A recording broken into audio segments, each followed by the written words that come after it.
MLA కొలికపూడిపై high command serious. నివేదిక కోరిన Telugu Desam party అధిష్టానం. గాలి జనార్దన్ రెడ్డి ఓఎంసీ కేసులో ముగిసిన విచారణ. మే 6న తుది తీర్పును వెల్లడించనున్న సిబిఐ కోర్టు. నేడు కొడంగల్కు సీఎం రేవంత్ రెడ్డి. పలు అభివృద్ధి కార్యక్రమాలకు శంకుస్థాపన.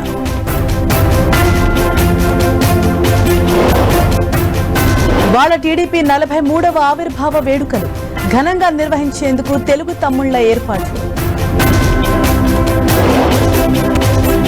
ఉగాది నుంచి సన్నబియ్యం పంపిణీ. పేదల జీవితాల్లో వెలుగులు తెస్తామన్న మంత్రి ఉత్తమ్. బెట్టింగ్ యాప్స్ ప్రమోషన్స్ కేసులో విష్ణుప్రియకు షాక్. క్వాష్ పిటిషన్ కొట్టివేత. విచారణకు హాజరవ్వాలని ఆదేశం. టీడీపీ ఆఫీస్పై దాడి కేసులో వంశీకి రిమాండ్ పొడిగింపు. విజయవాడ జిల్లా జైలుకు తరలింపు.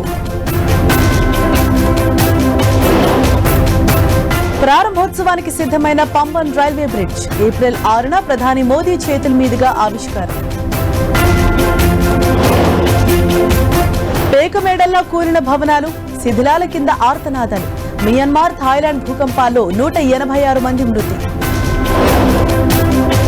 లెబనాన్పై మళ్లీ ఇజ్రాయెల్ ప్రతీకార దాడులు. బీరుట్ శివారు ప్రాంతంపై వైమానిక దాడులు.